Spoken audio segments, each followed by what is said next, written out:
အားလုံးပဲမင်္ဂလာပါခင်ဗျာတွေ့ရတာကြာပြီเนาะကျွန်တော်ပရိသတ်တွေ like and share လေးများများလေးလုပ်ပေးပါခင်ဗျာလူလေးခဏစောင့်မယ်เนาะ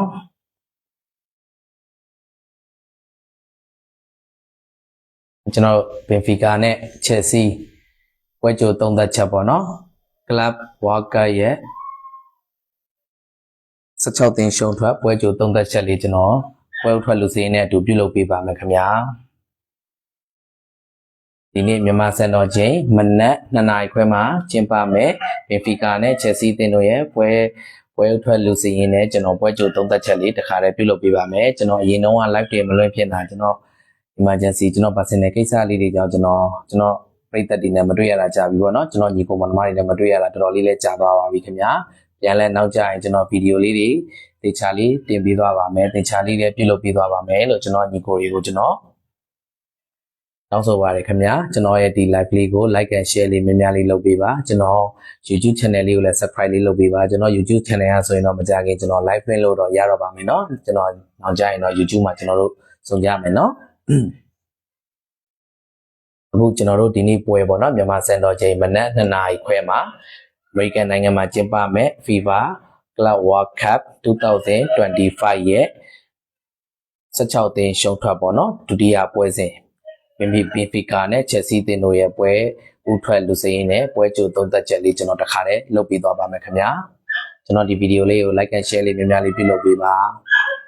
ကျွန်တော်အခု Facebook မှာလည်းတင်ပေးတယ်ပြီးရင်ကျွန်တော် YouTube လေးကိုလည်း subscribe လေးလုပ်မလုပ်ရသေးတဲ့ကျွန်တော်ညီကိုမောင်နှမများကျွန်တော် subscribe လေးလုပ်ပေးပါ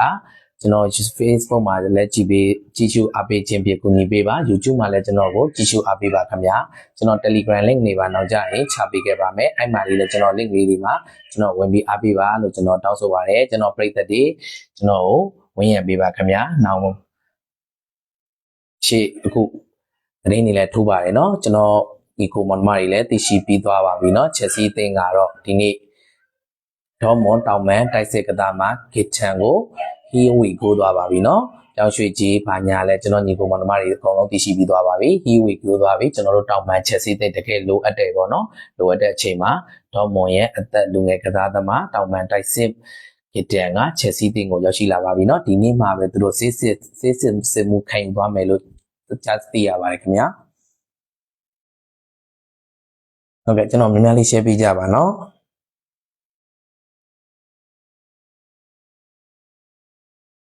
မြန်မာစံတော်ချိန်2 နာရီခွဲဆိုတော့နည်းနည်းအချိန်လေးရလည်းနီးကပ်လာပြီးကျွန်တော်တို့ live လေးစလိုက်ကြအောင်ဗျာကျွန်တော်ဒီနေ့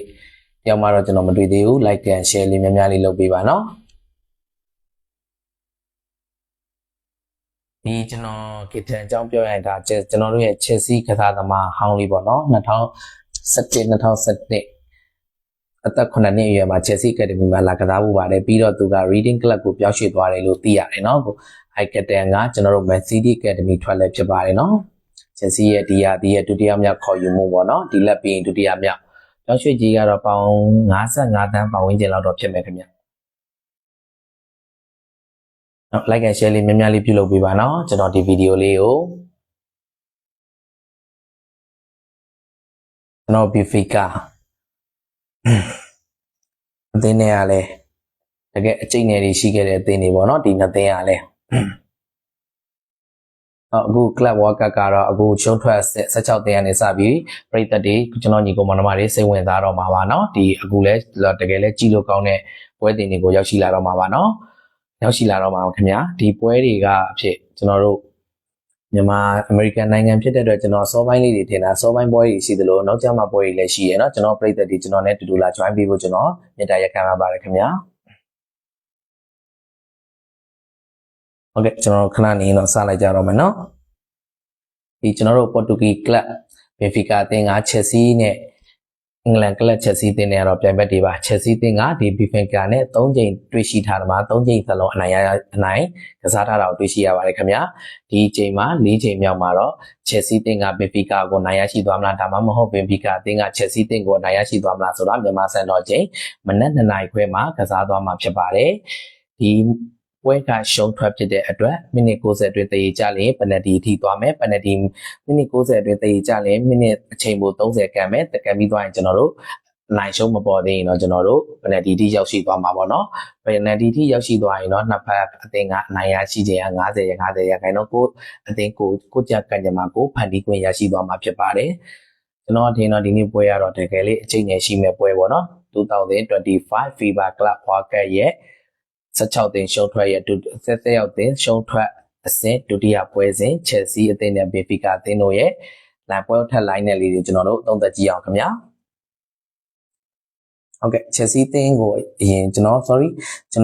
Benfica အသင်းကိုကျွန်တော်စပြောသွားပါမယ်နော် Benfica အသင်းကကျွန်တော်တို့4-2-3-1 ပုံစံနဲ့ပွဲထွက်လာပါတယ်ခင်ဗျာကိုသမားနေရာမှာသူတို့ပုံမှန်ပွဲထွက်နေကြတာပင်ကိုသုံးထားတယ်နောက်တန်း၄ယောက်နေရာမှာအာဆန်ဆေးဘာအော်တာမန်တီ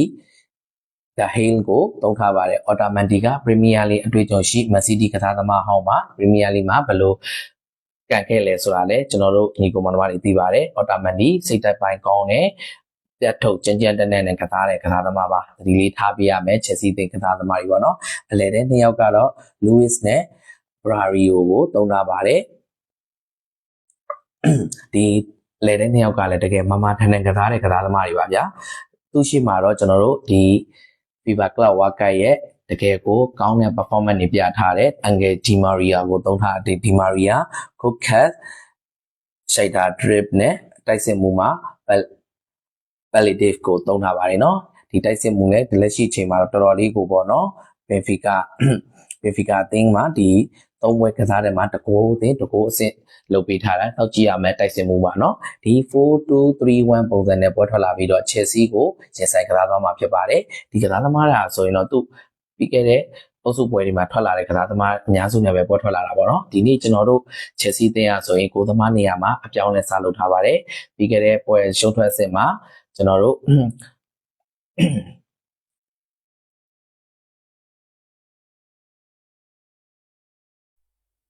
ခဏလေးပဲနော်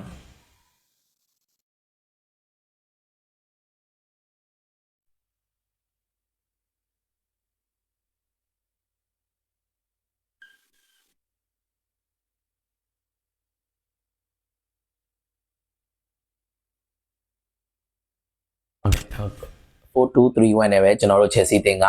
ပွဲထွက်လာပါတယ်ကိုသမားနေရာမှာတော့အပြောင်းလဲပြုလုပ်ထားပါတယ်ရှုံးထွက်စင်မှာစန်ချက်ကိုအသုံးပြုလာပါတယ်ပြီးခဲ့တဲ့အုပ်စုပွဲဒီမှာထွက်ခဲ့တဲ့ Felix Jorgensen ကိုအနာပေးပြီးတော့စန်ချက်ကိုပွဲထွက်လာပါတယ်ရှေ့အလဲတန်း၄ယောက်နောက်တန်း၄ယောက်နေရာမှာတော့ကျွန်တော်တို့ကိုကိုရီးယားကိုပြန်သုံးလာပါတယ်စန်တာဘက်2ယောက်မှာကိုဝဲနဲ့ပဒေယာရှိဂျိမ်းကိုတွဲပြီးထားပါတယ်ဂျိမ်းအသင်းကောင်းဆောင်ဂျိမ်းလည်းပြန်လဲပွဲထွက်လာတာကိုတွေ့ရှိရပါတယ်ဒီ formation တိုင်းကစားမယ်ဆိုရင်တော့ကျွန်တော် Chelsea တဲ့အနေငယ်မျှော်လင့်လို့ရပါမယ်เนาะဒီနေ့ပွဲမှာကိုကိုရီးယားကိုပြန်သုံးတယ်ဂျိမ်းကိုပြန်သုံးတယ်ဆန်ချက်ကိုပြန်သုံးတယ်ဒီထဲမှာနောက်တန်း၄ယောက်မှာအားရစရာ3ယောက်ကိုသုံးလာတယ်ကျွန်တော်တို့ဗဒီယာရှိအနေနဲ့ပွဲထွက်ခွင့်ခွင့်ရရှိတဲ့အချိန်မှာအမားယွင်းမလုပ်ဘဲနဲ့အသင်းအတွက်ဘလောက်စွမ်းဆောင်ပေးမလဲဆိုတာကျွန်တော်တို့ပွဲချိန်အတွင်းမှာစောင့်ကြည့်သွားမှာပါဗျာပြီးသူရှိမှာတော့ကျွန်တော်တို့လာဗေယာနဲ့ကာစီဒူကိုတွဲပေးထားတယ်ကွင်းလေကစားသမား2ယောက်ကိုအထိုင်ချပေးထားပါတယ်။လက်ဗီယာအနေနဲ့အထာနေတာတွေအသင်းကြီးနဲ့တွေ့တဲ့ချိန်မှာအထာနေတာတွေကိုဒီနေ့ပြန်လည်ပြီးတော့စူးစမ်းပြီးကစားသွားမလားဆိုတာကိုမိနစ်60အတွင်းကျွန်တော်တို့နောက်2နာရီမြန်မာစံတော်ချိန်2နာရီခွဲမှာစောင့်ကြည့်သွားပါမယ်ခင်ဗျာ။အလဲတန်း3ယောက်နေရာမှာတော့ကျွန်တော်တို့ Petronato တောက်လျှောက်ခြေစွမ်းပြနေတဲ့ Fernandes ကျွန်တော်တို့ရဲ့ Chelsea အသင်းရဲ့အဓိကမန်တိုင်ဖြစ်ခဲ့တဲ့ပါမာကို3ယောက်နဲ့ပွဲပါမာဆိုပြီးတော့4-2-3-1မှာ3 win မှာကျွန်တော်တို့ပွဲထွက်လာတာကိုတွေ့ရှိရပါတယ်သူရှိမှာတော့ကျွန်တော်တို့နီကိုလက်ဂျက်ဆင်အနီကတ်ကြောင့်မလို့မပါပြဲတော့ဒီနေ့အသစ်ခေါ်ယူထားတဲ့ဒီလက်ကိုပွဲထွက်လို့စရင်မှာပွဲထွက်လာတာကိုတွေ့ရှိရပါတယ်ဒီလက်အနေနဲ့ပြီးခဲ့တဲ့ပွဲမှာတကယ်ကိုကောင်းမွန်လှပသေးတတ်တဲ့သွင်းကိုတကွင်းသွင်းယူပြီးသွားပြီချက်စီအသင်းအတွက်ပထမဆုံးကိုသွင်းယူပေးခဲ့ပြီးဖြစ်ပါတယ်ဒီနေ့ပွဲမှာလည်းဘာတွေလှုပ်ဆောင်ပြသွားမလဲဆိုတာကျွန်တော်တို့မကြမီချိန်မြင့်တွင်မှာစောင့်မျှော်သွားပါမယ်ခင်ဗျာကျွန်တော် Chelsea အသင်းကိုကြည့်လိုက်တဲ့အချိန်မှာအကုန်လုံးကိုအားရပါတယ်ဒါပေမဲ့ကျွန်တော်အဲ့ပေါ့နော်ဗဒီယာရှိကိုတော့ကျွန်တော်သိအားမရဘူးတူစင်သို့မဟုတ်ချာလိုဘတ်ကိုဖြစ်စေချင်တာဒါပေမဲ့ဗဒီယာရှိကိုပွဲထွက်လာတယ်ဒါပေမဲ့လည်းဗဒီယာရှိပြီးခဲ့တဲ့အုပ်စုပွဲမှာတော့တကယ်အကောင်းမွန်ဆုံးနဲ့သူကစားပေးသွားတာတွေ့ရှိရပါတယ်ဒီနေ့ပွဲကိုတော့ဘယ်လိုကစားသွားမလဲဆိုတာကိုကျွန်တော်တို့စောင့်ကြည့်အောင်ပါခင်ဗျထပ်ပြီးတော့ကျွန်တော်တို့အရင်လူစင်းမှာလုံးဝပွဲထုတ်ခွင့်မရတဲ့ကိုသမားဆိုနီယာပန်ဒါ ရှိပါတယ်ဘုသမားတော့ကျွန်တော်တင်ပြောင်းမှုမရှိတော့ပါဘူးเนาะနောက်တန်းတရားသမားတွေနဲ့အာချန်ပေါင်ပါလာတဲ့မာလိုကူစတိုပါတယ်ကျွန်တော်တို့ခေါ်ယူထားတဲ့အသစ်ခေါ်ယူထားတဲ့စားပါလာပါတယ်တုံစင်ပါလေချာလိုဘာကိုအရင်ကစားသမားနေရာမှာတွေ့ထားပါတယ်နောက်ပြီးကြတော့ကျွန်တော်တို့Santos ကိုမထွက်ခွင့်မပေးတာတော့ကျွန်တော်တို့နီးပြကတော့တော်တော်လေးတော့အဆင်မပြေဘူးပေါ့เนาะဒီနေ့ပွဲမှာကျွန်တော် Santos လေးကိုSantos ရဲ့ခြေစွမ်းကိုကျွန်တော်ထပ်ပြီးတော့ကြီးကျင်တာပေါ့เนาะပြီးခဲ့တဲ့အုပ်စုပွဲမှာတော့တကူ assist ဖတ်တီးပြီးတော့ကွင်းလယ်မှာတကယ်ကောင်းမွန်တဲ့ performance တွေပြထားတာကိုဒီနေ့Santos ကိုကျွန်တော်ပါလာမယ်ထင်တာအရင်မှာပဲပြန်ပါလာတဲ့ Ugaso, Jubri Ho, Ankuku, Magui, Maduaki, George တို့ပါလာတယ်အရင်လူစိမ်းလည်းကျွန်တော်ကြည့်တဲ့လောက်ကတော့တော်တော်လေးလူစားလဲဖို့လေးလည်းပါလာတဲ့ changes လုပ်ဖို့တကယ်ကိုပွဲအဖြေကိုပြောင်းလဲပေးနိုင်မယ့်ကစားသမားတွေလည်းပါလာပါတယ်ဒီနေ့ပွဲကိုသူတို့ဘယ်လိုကစားသွားမလဲဆိုတာကျွန်တော်တို့မြန်မာစံတော်ချိန်2နာရီခွဲမှာစောင့်ကြည့်ရပါမယ်ခင်ဗျာဒီနေ့ပွဲလေးကတော့ကျွန်တော်ကဲခမန်းချက်လေးပေါ့နော်ကျွန်တော်ဘင်ဖီကာနဲ့ချက်စီတင်းတို့ရဲ့ခမန်းချက်ကတော့ကျွန်တော်မိနစ်90အတွင်းဆိုရင်တော့တရေကြဖို့များပါတယ်အချိန်ပုံမှာဆိုရင်ကျွန်တော်တို့ချက်စီနိုင်ဖို့ရာခိုင်နှုန်းများပါတယ်ဒါမှမဟုတ်ပယ်နတီသွားမယ်ဆိုရင်တော့ကျွန်တော်တို့50ဖြစ်သွားပါမယ်မိနစ်90မှာကျွန်တော်တည်ကြမယ်လို့ခန့်မှန်းထားပါတယ်ချက်စီနိုင်မယ်ဆိုလဲကျွန်တော်တို့ကတ်နိုင်မဲ့ကိုပဲကျွန်တော်မြင်ပါတယ်ကိုပေါင်းပေါ်ဖို့တော့ကျွန်တော်မတွေ့ပါဘူးเนาะဒီနေ့ပွဲရတော့ဘယ်လိုရလဲထွက်မလဲဆိုတော့မြန်မာစံတော်ချိန်2နာရီခွဲမှာကျွန်တော်တို့စောင့်ကြည့်သွားပါမယ်ခင်ဗျထပ်ပြီးသတင်းတစ်ပုဒ်ကကျွန်တော်ခုနပြောခဲ့တဲ့ကျွန်တော်တို့ရဲ့ဒေါ်မွန်တောင်မန်တိုက်စစ်ကစားသမားဟစ်တန်ချက်စီနဲ့ Here we go သွားပါပြီเนาะမကြခင်စစ်စစ်ဖို့လန်ဒန်ကိုလာတော့မယ်လို့တော့ကျွန်တော်တို့ကြားသိရပါတယ်ဒီပွဲပြီးတာနဲ့ကျွန်တော်ညီကိုမနမ Facebook မှာရှိတဲ့ညီကိုမနမများတွေရော YouTube မှာရှိတဲ့ညီကိုမနမများတွေရောကျွန်တော် live တွေကို